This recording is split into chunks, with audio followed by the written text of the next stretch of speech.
औज़ुबिल्लाहिमिनश्शैतानिर्रजीम बिस्मिल्लाहिर्रहमानिर्रहीम।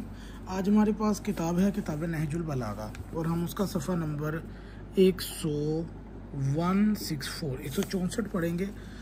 और इससे पिछली वीडियो में हमने उस्मान की खिलाफत से मुतल्लिक और हज़रत अली ने उस्मान की खिलाफत से मुतल्लिक क्या बयानात दिए, आप इस वीडियो में वो देख सकेंगे। इससे पिछली वीडियोस में भी आपको इससे मुतल्लिक पिछली वीडियो वाली जो इन्फॉर्मेशन है वो भी मिल जाएगी।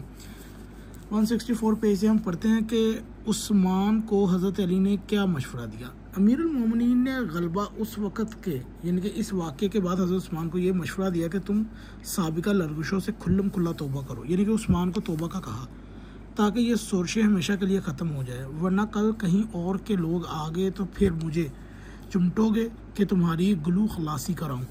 चुनाचा उन्होंने मस्जिद नबवी में खुतबा दिया। किसने? उस्मान इब्न अफ़्फ़ान ने, जिसमें अपनी गलतियों का एतराफ़ करते हुए तौबा की और आइंदा मोहतात रहने का अहद किया।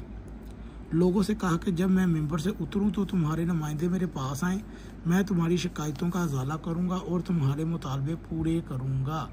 ये उस्मान ने कहा तौबा करने के बाद।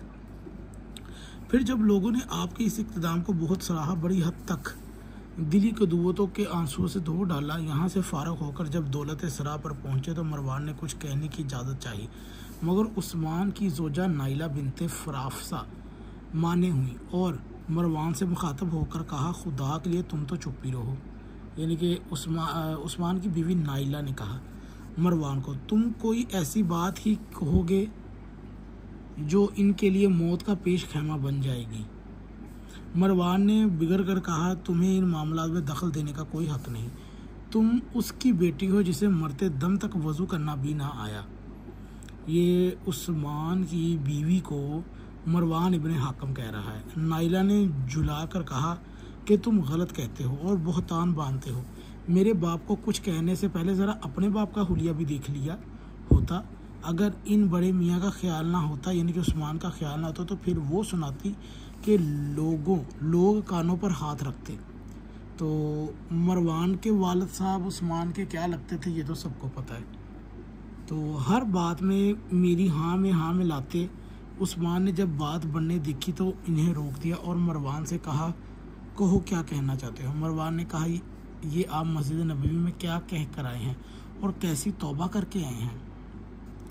मेरे नज़दीक तो गुनाह पर अड़े रहना आपकी इस तौबा से 1000 दर्जे बेहतर था, क्योंकि गुनाह ख्वाह किसी हद तक बढ़ जाए उनके लिए तौबा की गुंजाइश रहती है और मारे बांधे की तौबा कोई तौबा नहीं होती। कहने को तो आप कह आए, मगर इस सलाए आम का नतीजा देख लीजिए कि दरवाजे पर लोग ठट्ठे लगे हुए हैं।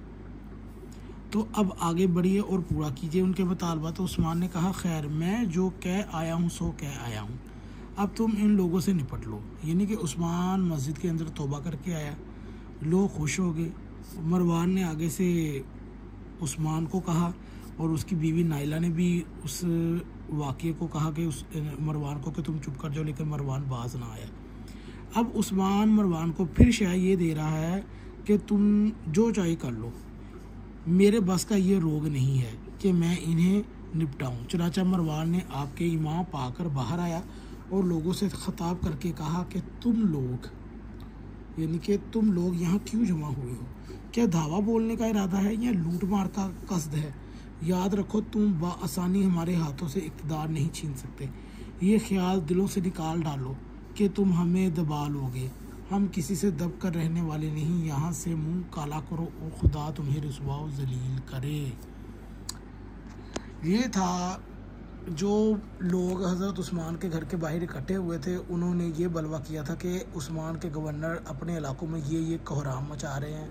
तो उन्होंने उस्मान से उसका अजाला करने को कहा। तो हज़रत अली ने उस्मान को तौबा करने का मशवरा दिया अपनी लड़कों से। और फिर उसके बाद क्या वाक़यात हुए ये आपने इसकी वीडियो के अंदर देखा। आने वाली वीडियो में बताएंगे कि उस्मान जब अपने वादे से मुकर गया तो फिर हज़रत अली ने क्या कहा।